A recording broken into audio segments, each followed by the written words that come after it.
were saying, why can't we have our things back? We were locked up in jail without charge, thrown in jail. There's no evidence, there's no victims, there's no videos, there's no medical records, there's no pictures, nothing. And they're trying to destroy us, and the whole world's saying, I mean, let me ask you a question. If you're a German businessman with a lot of money, and you're watching and keeping your eye on our case, would you move to Romania? Would you feel safe to move here and bring all your wealth here and your cars and your money and your watches? And then Romanians want to sit and talk about how we need more money for schools, need more money for the roads, how we struggle with the pension, how the old people are getting hurt in nursing homes. And I sit and say, yeah, well, then you need rich, influential people to come here and obey the law and pay taxes like my brother and I have done.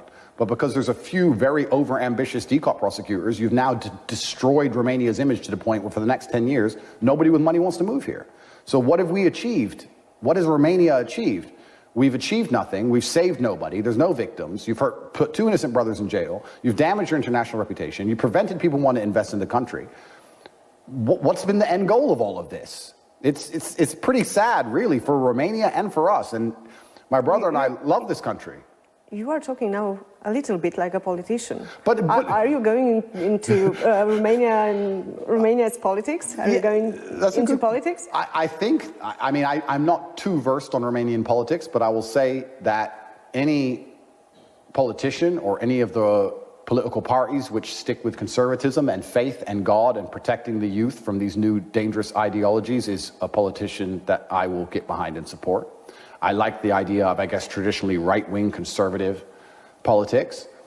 But really... But you won't get into politics? I won't get into politics. My goal is now to beat this, to restore my reputation, and to restore the reputation of this country. The general public is saying, and you know this, that it cannot be smoke without a fire. What is actually over there that we have all this smoke? Well, that's the thing that's interesting. I don't think the general public understand 3 things. The first thing they don't understand is that when you're influential enough in any country in the world, you're going to be heavily scrutinized and looked at by, like I said, criminals and the law. Have you had any sign of this prior to the moment they come to arrest you? Well, yeah, in April, when it all began, they first came in the house and they released us in 2 hours because they knew we hadn't done anything wrong.